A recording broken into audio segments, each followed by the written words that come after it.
The protagonist, Masato, was suddenly transported to a world where the male-to-female ratio was an astonishing 1:5. Apart from this, the world was strikingly similar to his original one, which allowed him to adapt with little difficulty. However, he hadn't yet realized how challenging it was to live an ordinary life in such a skewed world.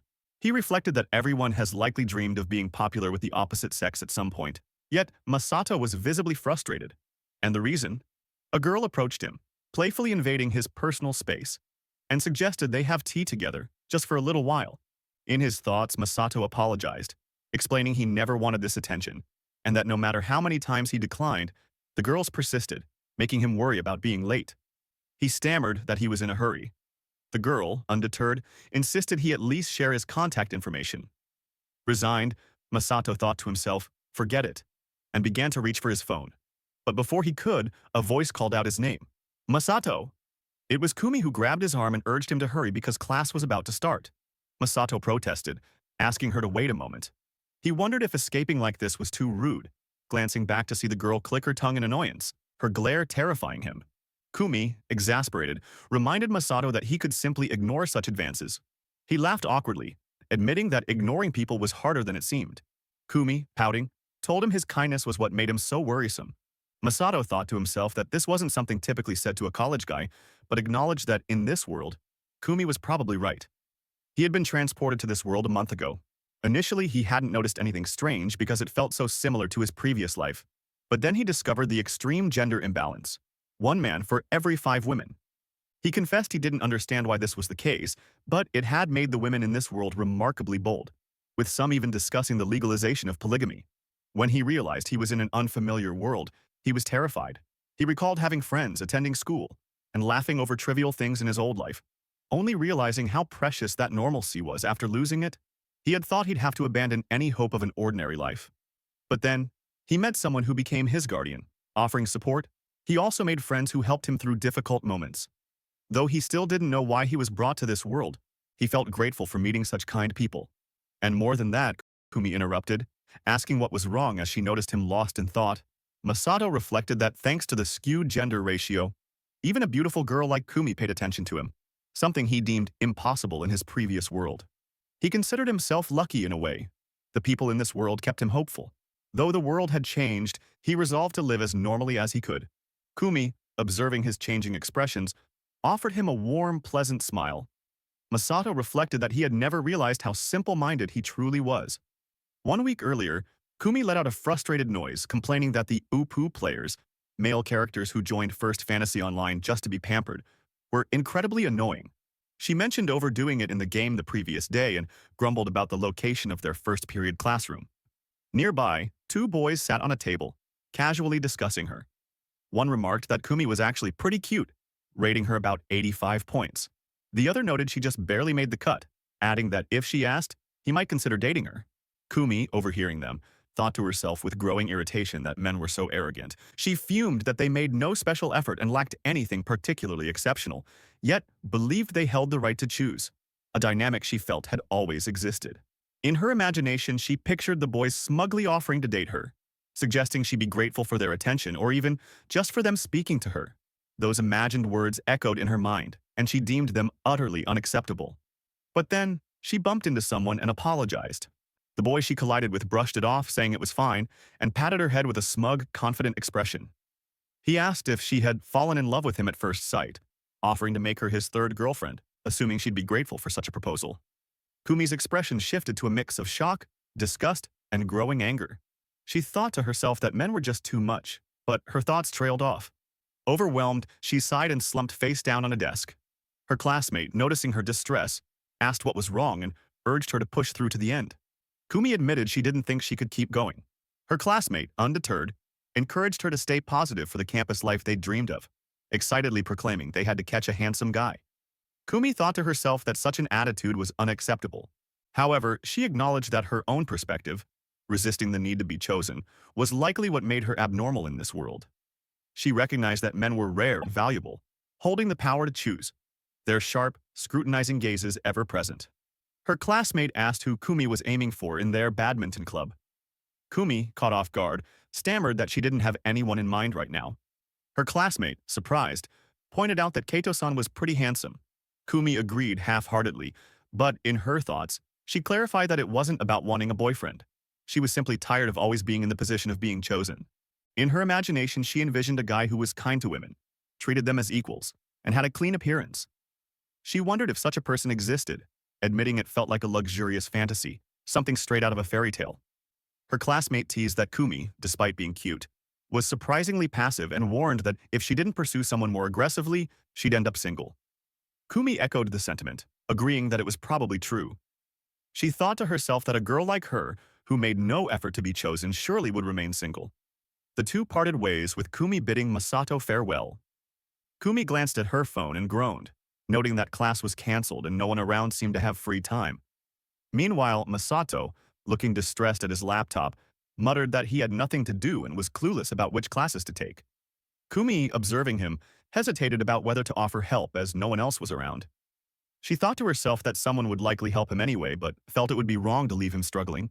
She noticed his furrowed brows and sensed something different about him, something that set him apart from others. She wondered if it was his appearance, acknowledging he was handsome but not celebrity level. Yet, it wasn't just his looks, it was as if he radiated a unique inner light. She clarified to herself that she wasn't expecting anything. She was simply curious. Approaching him, Kumi cautiously asked if he was trying to register for courses. Masato, startled, confirmed he was, explaining that his enrollment process had been delayed for certain reasons. Kumi, surprised and slightly flustered with lightly flushed cheeks, thought to herself that she had never seen a man smile so naturally. She offered to help him with an awkward smile, then panicked internally, worrying that her stuttering might seem creepy or that he might think she was hitting on him. She feared he'd be put off. Masato, beaming with genuine happiness and gratitude, asked if that was okay, stating it would really help him out. Kumi, stunned by his unexpectedly positive reaction, thought with a blush that his pure smile wasn't off-putting at all. He shared that he was in her department and faculty, prompting Kumi's internal panic as she wondered if his movement meant she could sit next to him. She questioned if he had agreed to her help or if she was misunderstanding, fearing that sitting down might freak him out and make her cry in public, branding herself a crying in public crazy girl. Masato, noticing her distress, asked what was wrong. Kumi, sitting beside him, quickly denied anything was amiss and exclaimed that they were in the same department and faculty.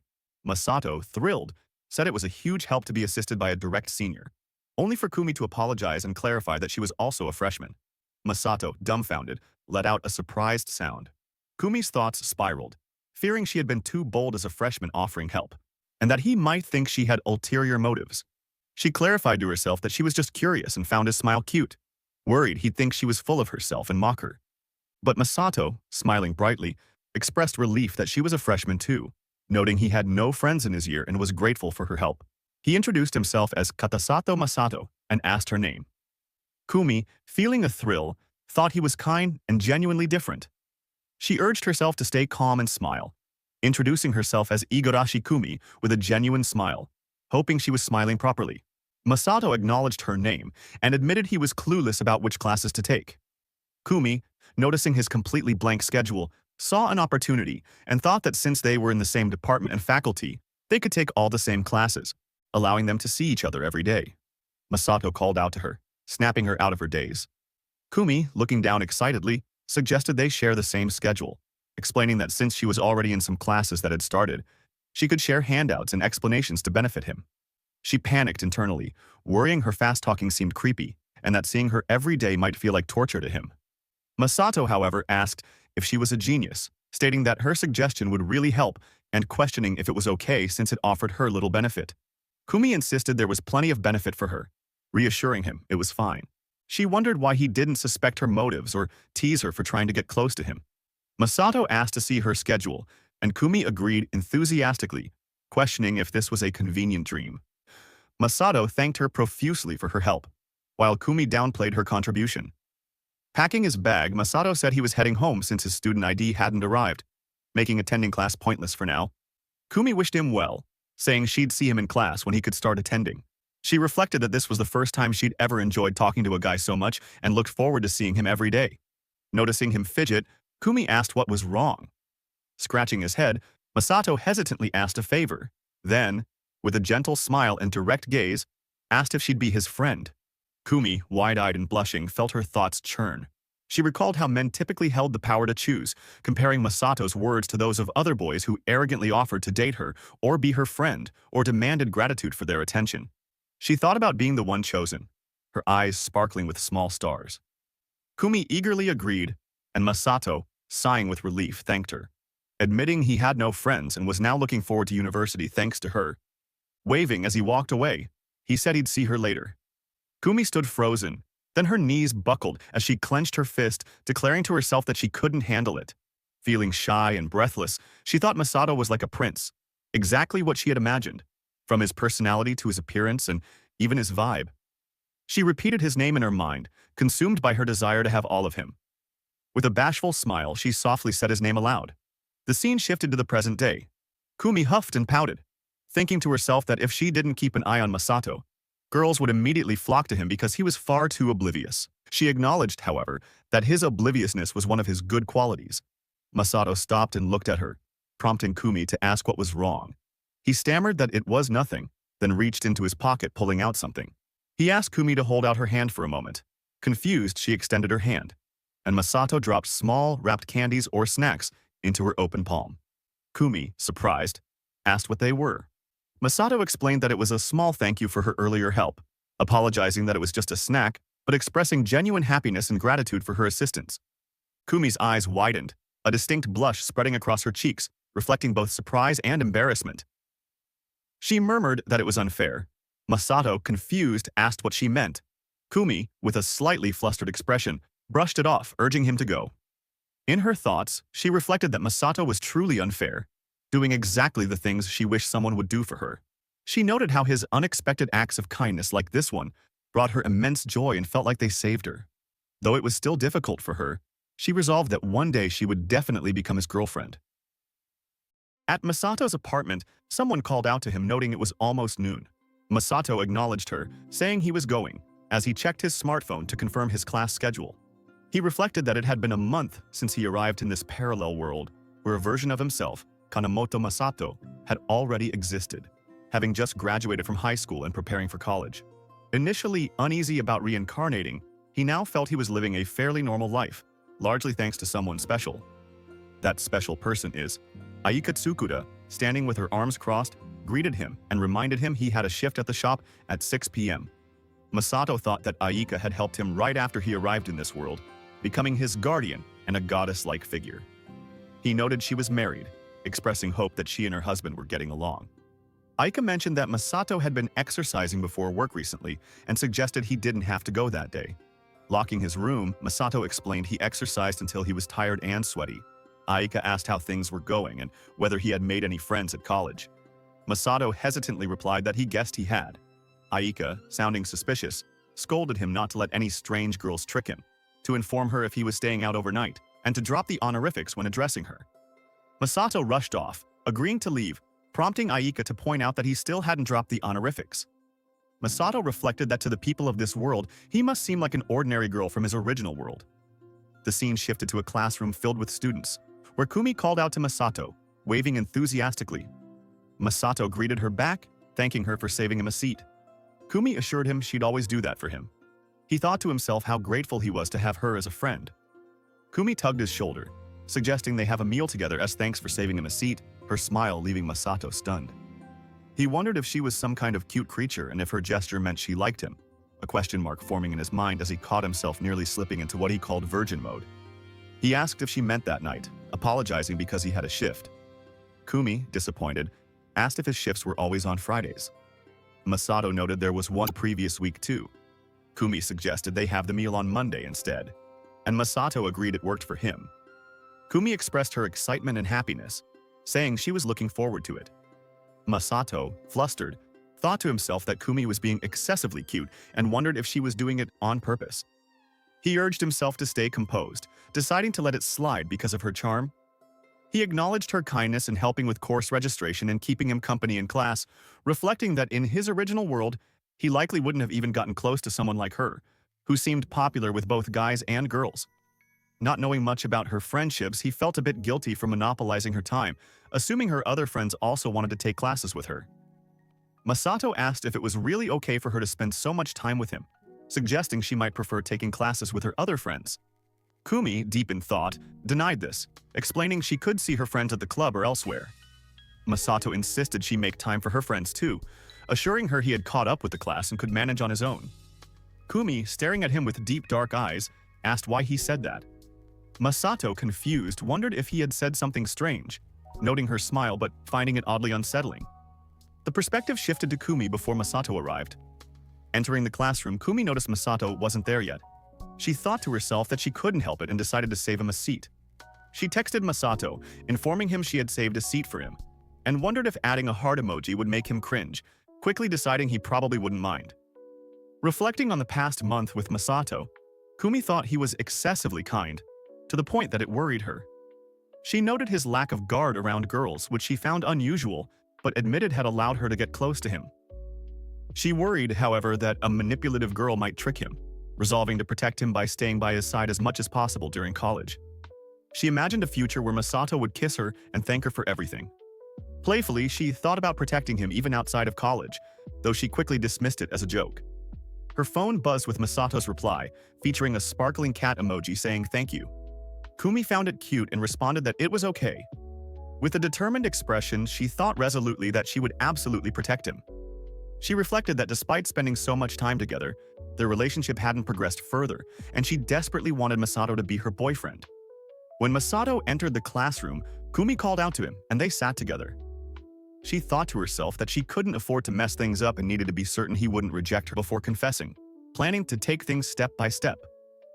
With a delighted expression covering her mouth, she decided the next step was a date, a one-on-one outing outside of school to learn more about Masato's likes, food preferences, and hobbies. She saw the situation as an opportunity to deepen their connection. Calling out to Masato, she suggested they have a meal together as a thanks for saving him a seat. Nervously, she wondered if her boldness was too much, fearing he might not even notice her otherwise. Masato asked if she meant that night, apologizing because he had a shift. Kumi suggested the following Monday, and Masato agreed it worked for him. Overjoyed, Kumi exclaimed her excitement, her face radiating anticipation and happiness. She thought about making dinner reservations and considered activities like shopping or karaoke, wondering what Masato would enjoy and debating whether to ask him directly. Masato asked if it was really okay for her to spend so much time with him, suggesting she might prefer taking classes with her friends. Nervously, Kumi denied this, thinking to herself that she wanted to be with him and that their time together never felt like enough. She explained she could see her friends at the club or elsewhere. Masato insisted she make time for her friends too, assuring her he had caught up with the class and could manage alone. Kumi, hurt, thought he might not want to be with her and asked why he said that. Masato, unsure how to express himself and showing mild concern, explained just thought she might want to take classes with other girls too. Kumi asked if he disliked taking classes with her, immediately regretting her words. Looking downcast and worried, she asked if he'd rather take classes with another girl, thinking to herself that someone like her, who didn't feel cute, might be disliked. She clarified in her mind that she just wanted to be with him, pleading internally for him not to push her away or become out of her reach. Masato quickly denied this, insisting it was nothing like that and expressing gratitude that a beautiful girl like Kumi let him take classes with her, adding that he had no other friends besides her. Stunned, Kumi asked if he really thought she was a beautiful girl, her thoughts racing as she processed his words. Smiling gently, Masato confirmed she was cute and encouraged her to have more confidence. Blushing with overwhelming happiness, Kumi thought that Masato calling her cute was thrilling, especially coming from the person she liked. She shyly acknowledged his words, her face glowing with pure joy, and giggled softly. Masato, slightly confused, looked at her. After class, they parted ways, with Masato waving and saying goodbye. Kumi waved back, reflecting that she hadn't meant to say such things. She realized Masato hadn't mentioned wanting to take classes with another girl, chastising herself for overreacting. From behind, Kumi's classmate Mizuho surprised her with a hug, startling Kumi. Kumi exclaimed Mizuho's name in surprise. Smiling coyly, Mizuho asked why Kumi had a love-struck look on her face. Kumi denied it, though she thought to herself, embarrassed, that she might have been. Mizuho, poking Kumi's cheek, teased that she was making a maiden's face. Kumi protested, asking her to stop. Mizuho mischievously asked when Kumi would introduce the attractive guy she was always in class with. Kumi, caught off guard, thought in surprise and hesitated, unsure how to respond. Mizuho teased further, reminding Kumi of their promise to share information about guys. She pointed out that Kumi had said she couldn't take classes with her, yet now had Hadi beside her, acting sweet, which made Mizuho, who had a thing for attractive guys, feel left out. Kumi, with her hands joined and head bowed, apologized and firmly stated she couldn't introduce him to Mizuho. Mizuho, shocked, asked why. Kumi, with a serious and resolute expression, apologized again, emphasizing her seriousness. She thought to herself that she wouldn't give Masato to anyone. Mizuho, exasperated and in disbelief, remarked that she couldn't believe Kumi would say that while bowing to her best friend. Lifting Kumi up, Mizuho declared that if that was the case, Kumi would have to share information about the other guys instead. Mizuho appeared upset, and Kumi promised to do her best, thanking her and apologizing again. Looking at Kumi, Mizuho hugged her tightly, declaring she would be the one to get a boyfriend first. Kumi protested, asking Mizuho not to touch strange places. Mizuho encouraged Kumi to give it her all, and Kumi smiled softly with a determined expression. Kumi reflected that since falling in love with Masato, every day had been fun, with everything around her sparkling. However, she admitted that when other girls got close to him, or when he mentioned wanting to hang out with other girls, she felt a dark, jealous feeling, questioning if she wasn't enough. She thought she could do anything for Masato and give him everything, realizing she was someone who got jealous easily and wouldn't like it if he hung out with another girl. The scene shifted to a basketball court, where Masato was playing. He thought to himself, wondering what had happened with Kumi earlier, but noted she seemed happy, which he considered a good thing. Someone called out to him, "Oni-san,"